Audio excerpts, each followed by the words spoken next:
Peace, love, grace, mercy, patience, courage, and blessings be multiplied unto you. Black culture is the most toxic culture on the planet, but it has consumed the world. Why is that? Like, and why am I saying that? I'm not trying to be offensive or anything. I'm black. I was raised in the chocolate city, New Orleans, Louisiana. I graduated from a black high school that had one white person, LB Landry.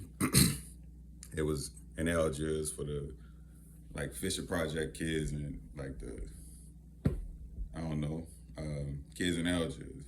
Then I graduated from the HBCU, North Carolina A&T, and so I've been exposed to black people all my life. I have supported the culture. I was looking for my old CDs, the Master P's, 400 Degrees, and, the block is hot, B Jizzle. I didn't have my Soldier Slim CDs. I had seen a case, but then I misplaced it. I was searching for it to make this video, and I couldn't find it because I really wanted the Soldier Slim piece because, he influenced the whole city, and he still to this day influenced the city. Like, man, that man had an impact. And I always think about, what would he be doing today? Because in his raps, he did speak of God and, being a believer, but coming from New Orleans, like everybody had kind of believed in God, but we all just did what we want. We would respect the church people, but, still go out and drink, smoke, chase women, do whatever the case may be. I remember going out at night and, one of my friends' mom, we would come in from the club and she wouldn't let us go to sleep. She would make us go to church. Like, and so she was like, we gonna get the devil out you, and, it's just, this, I didn't support it, from the East Coast to the West Coast to the New York dudes. I ain't got no Diddy. That he would never, the puffer jackets and all that just went my thing, you know what I'm saying? His swag was always somewhat, like off-putting to me. I did like Biggie and his swag, it was different, but Jigga, I liked his swag, but yeah, it was toxic. It was drug dealing, disrespecting women, all kind of stuff that, you can't put this stuff in your ear today. Because they ain't really talking about nothing that you can listen to. Now, these were young men. When I think about Soldier Slim, I think he died at like 24, and I'm like, wow. Like, dang, it was like we looked at them dudes as like elders, like Juvie, when he was making 400 Degrees, this come out, and hold on right quick, when 400 Degrees come out?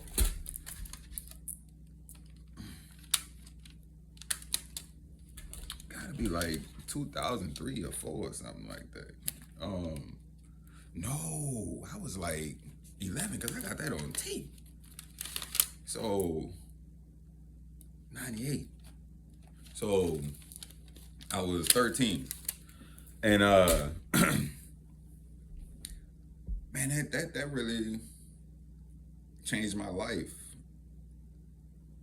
Not for the good though. So why does this matter, right? Like, because man, the whole culture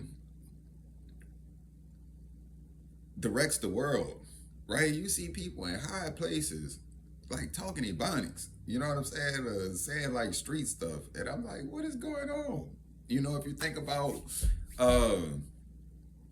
the way black women bodies were shaped, it has, unified the woman's body all over the world. Like, it used to be, and I'm sorry to go there with it because the world is over sexualized, right? And I'm trying to figure out, like, how come, women had made their body in preference to however men of their race had, liked it. Like, white men had, like, small frames. Like they like it. And I'm not trying to be disrespectful, but when I was young, it was a flat booty and very very thin, like Paris Hilton. And now every woman in the world is like, I ain't saying everyone, not trying to be offensive, but going for like how the woman, black woman was shaped in the late '90s, early 2000s. Now everybody going for the butt and the hips and you know what I'm saying, luscious lips and all that. And it's not. I'm trying to figure out why, right? Like I don't. I understand why.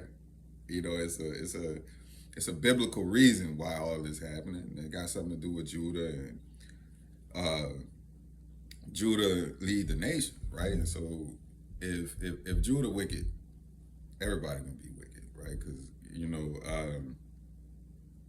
that's the leaders, you know. And I didn't want to go into scripture because it's a opinion based video about how toxic this culture is. Like, you know, we sing hymns about killing one another. You know what I'm saying? Like, and that is in.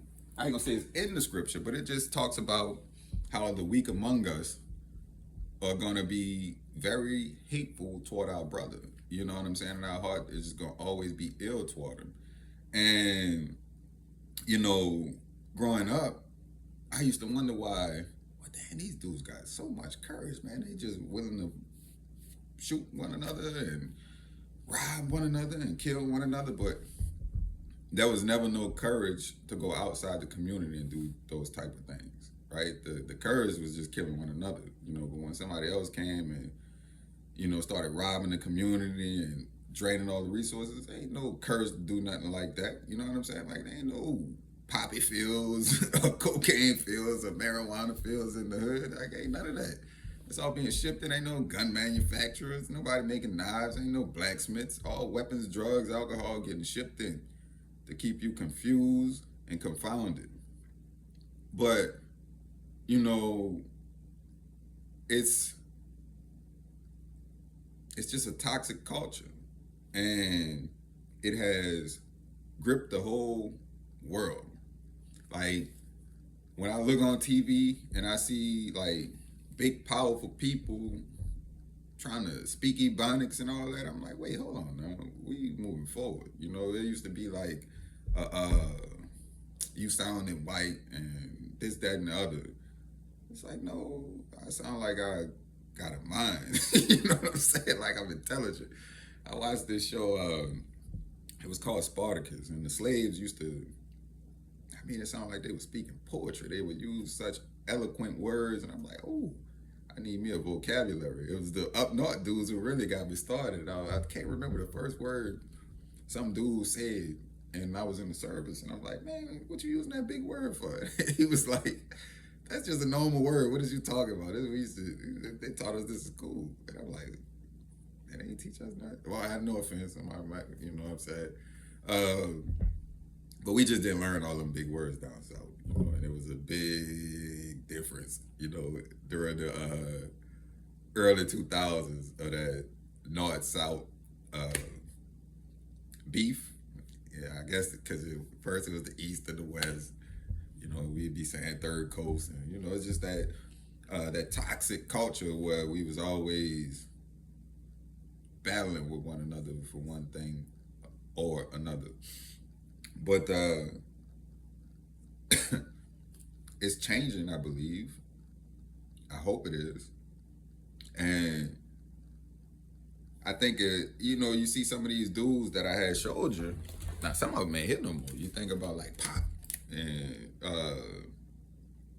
you know, Biggie and Soldier Slim and so many different artists that got cut short early. Some, the dude Nipsey Hussle, you know, he was revolutionary, right? Because he turned the corner and realized that this is nonsense. You know what I'm saying? We need to create businesses and you know, we not monkeys because we got an inferiority complex. Certainly, I have had it. You know what I'm saying? I'm gonna be straight up with you because if you, I'm 39. We was kind of raised to believe that we was three quarters of a man, a half a man, or something like that. And so, yeah, you had to go a little extra harder. Like, man, shit, I'm just as much a man as any man. You know what I'm saying? I'm every man's equal, and that might cause you to be a little extra. And that may be why I have achieved certain things in my life and the way I move is the way I move because I'm every man's equal, straight up. But uh, we need to understand that the culture. I should have said this in the beginning that it ain't even black culture, right?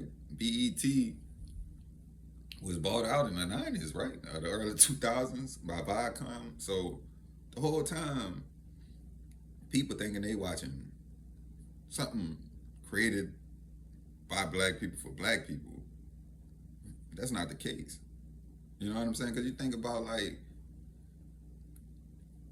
what a strong men at who getting up, going to work, fixing stuff, building stuff, disciplining, and just being an all around good man.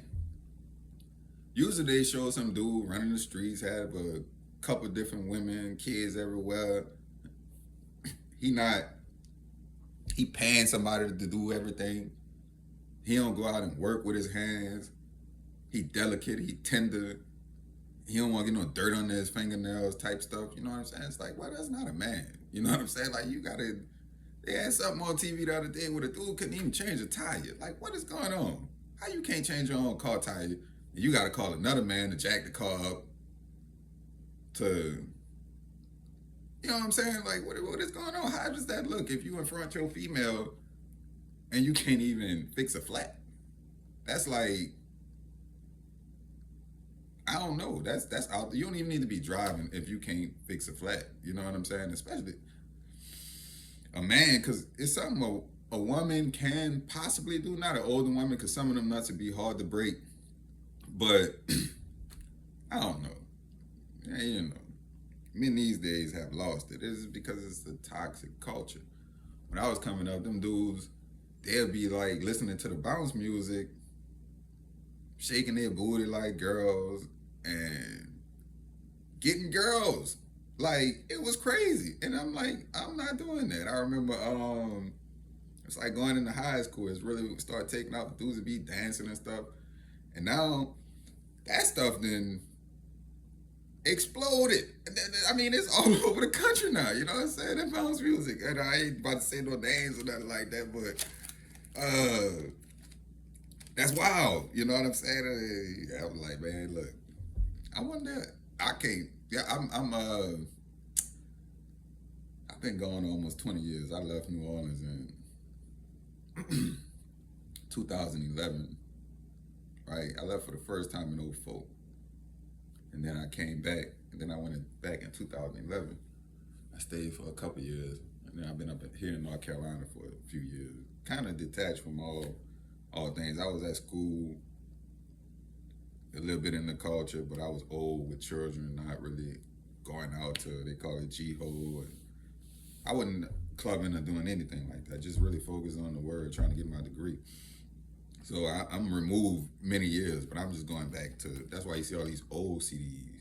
And I've been watching improvement because I was sitting next to the salutatorians and the valedictorians in the engineering program, so I got to see that good side of the culture.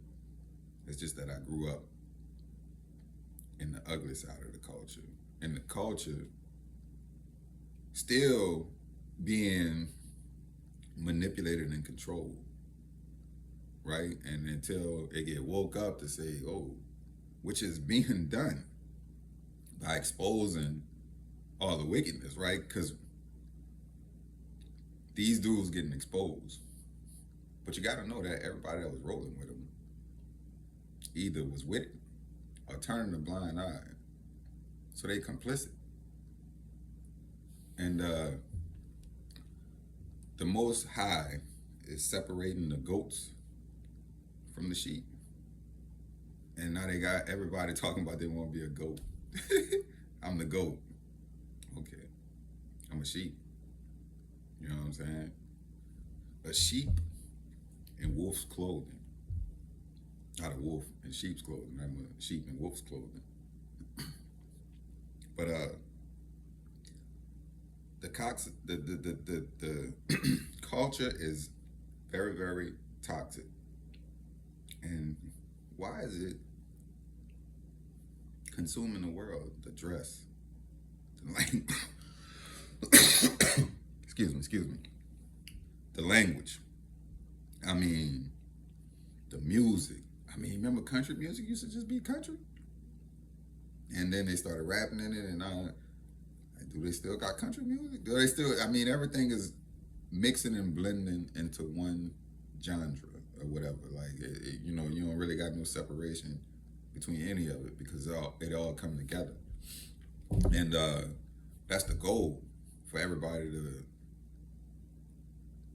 be under one understanding.